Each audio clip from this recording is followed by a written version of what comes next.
Hello and welcome back to another Giant Slayer TFT ranked meta video. Our analysts are here to go through the 10-12 meta for each stage of the game. The meta is still in flux right now after the mid-season update, so expect various compositions and builds to continue to evolve. With that said, let's jump into the meta breakdown. But before we begin, please don't forget to click the links in our description. Give your support to everyone who helped make this video happen. We host many TFT tournaments with plenty of exciting content to come, so be sure to also follow our Giant Slayer TFT social media pages. Alright, let's get back into the video, and to begin, let's go over the various aspects of the early game, beginning with items. Overall, there's a good amount of viable items in the current meta, but there's definitely a few that are a cut above the rest. First off, let's talk about components from the beginning carousel. Sword and Glove are easily the two most contested components in the current meta, as they both build into multiple viable items. Tier is right behind those two, though it's actually only used for one item primarily, and that's Blue Buff. After those three, the next two components worth grabbing are Rod and Bow, with the lowest priority being Belt and Cloak. The three items that really showcase what the current meta is are Last Whisper, Blue Buff, and Ionic Spark. Alongside Last Whisper, of course, goes Infinity Edge, as those two go hand in hand.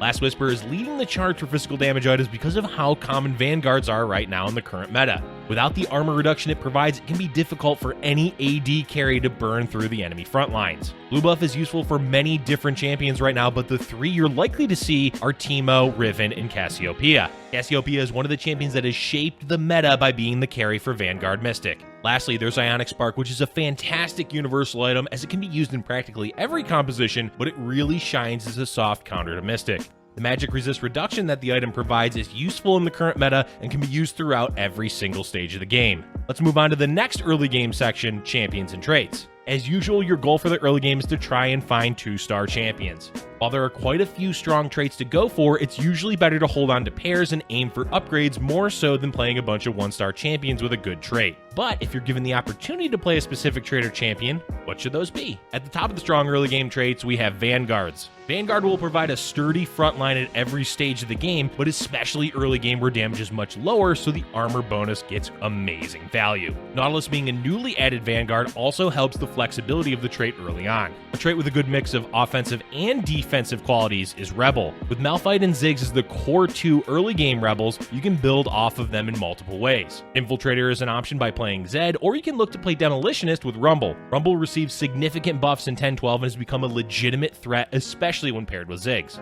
There's a few carry champions you can look to play as well throughout the early and mid game. Caitlyn can be a great carry with her damage and ability to one-shot most champions. Plus, she has one of the best traits, Chrono, which gets a ton of value early on in the game, as fights can take a while. Ahri is another viable early game carry, as she holds on to magic damage items well and lets you splash in Sorcerer. Lastly, for the early game, there's a unique champion to mention, Bard. Bard's meeps allow you to level without having to spend your gold, or you can actually combine your gold with the extra experience to level aggressively. You won't be able to get Bard consistently, but the games you do, it's usually worth it to play him. And the last section of the early game is all about leveling and economy. The current meta heavily favors leveling aggressively, which means you want to level to 4 on either 2-1 or 2-2, and level to 5 on 2-5. You don't always have to do this, but make sure you scout the lobby to see what other players are doing, as following the leveling curve can prevent you from taking bad losses. A current trick you can do is known as pre-leveling, which means you level to 4 early, and then on 2-4 carousel round, you hit the level up button again. This way you'll have 8 out of 10 experience and you'll naturally level at the beginning of 2-5. What this does is it gives your shop a chance to roll for a 4-cost champion. It won't always earn you an advantage, but the chance to hit a 4-cost champion is quite valuable. Overall, your goal in the early game is to try to either win streak or take good losses to keep your health high. Build up your economy as you can, but preserving your health is the best way to transition into the mid and late game. Now that we're done with the early game, let's move on into the mid game.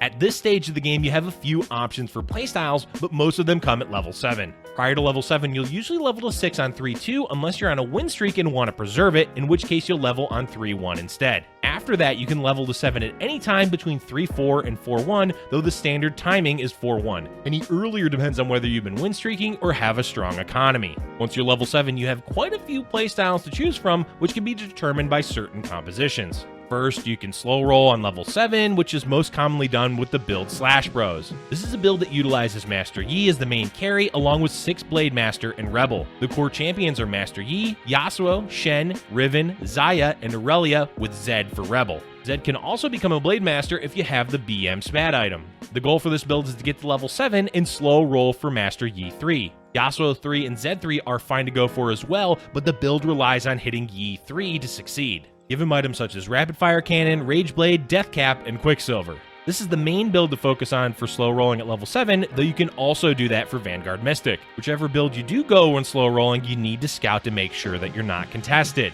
Let's take a look at a build that you can usually roll for on level 7 to stabilize before going to 8. Astro Sniper is doing well as a mid-game build as it utilizes the new trait Astro to provide a good amount of frontline and crowd control. The core champions for the 4 sniper variation are Nautilus, Gnar, Wukong, with Teemo, Jhin, Caitlyn, and Ashe for the snipers. Teemo and Jhin can both be the carries, with Teemo using Blue Buff and Morellonomicon as his 2 items, and Jhin primarily using Last Whisper with Infinity Edge. In general, your goal is to hit level 7 and roll some of your gold to stabilize. This means at least 1 2-star carry, either Jhin or Teemo, and upgrading some of your frontline. After you stabilize, you can save up gold and level to 8, usually after Raptors. This is one of the more common build and playstyles currently, as it is meant to stabilize in the mid game so that you can safely transition into the late game with a decent amount of health and economy. Other builds you're likely to roll for on 7 include Cybernetics, Jinx Carry, various Sorcerer compositions, and Vanguard Mystic. And the last mid game playstyle you can go for is the level to 8 on 4-3. This can be risky if your board isn't strong, so try to do this when your health is above 60 and you have a good economy going into stage 4. One of the common builds you'll see fast level to 8 is Rebels. The core of this build revolves around Jinx as the carry. Why you level to 8 before rolling is you want to find Gangplank and Aurelion Soul, which you're unlikely to do on level 7. Those two provide a good amount of damage in AoE to help your Jinx get into rocket form.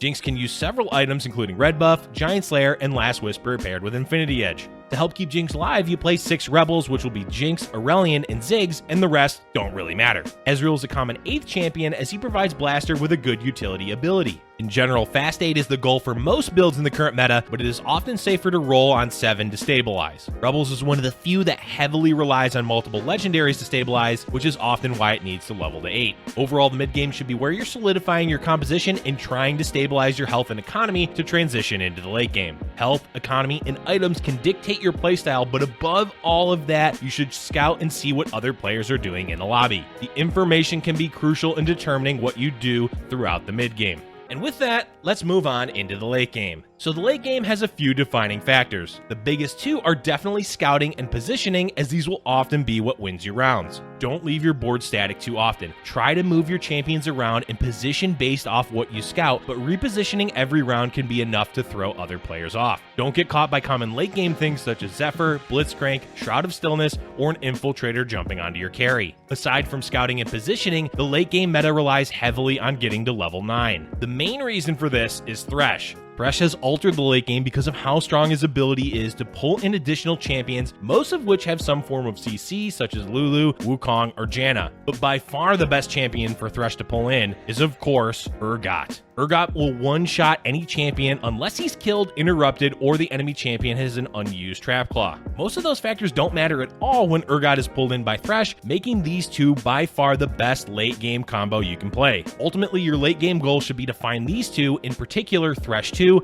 as it's the strongest option you have to win the game. We've got one last section to talk about, Galaxies. This will be a quick look into a few galaxies that may change how you play. Up first, we have Nicoverse. This galaxy has a large impact on the current meta because you can instantly get a 2-star 4 or 5 cost in the mid to late game. By hitting those power spikes earlier than you usually can, it will change the pace of the game drastically. Overall, it's a great idea to use the Nico's help on a 4 cost, as it will stabilize you in the mid game. Whatever way you want to use your Nico's help, make sure to scout out and see what other players are doing with theirs. The trade sector is still great for reroll builds, though there aren't many in the current meta. Mainly, the best advice for this galaxy is to pre-level to 5 on the 2-4 carousel because it gives you 10 champions in your shop at the start of 2-5. Another great tip is to not get baited into buying every single upgrade you can. Try to preserve some gold by being a bit more picky with what you buy. Medium Legends is fairly standard, although it does up the possibility of playing a slower paced early game. Instead of leveling aggressively, you can play for your economy. It also makes slow rolling more viable, as you have some extra time later in the game to find your 3-star champions. Opposite to Medium Legends, we have Little Legends. Basically,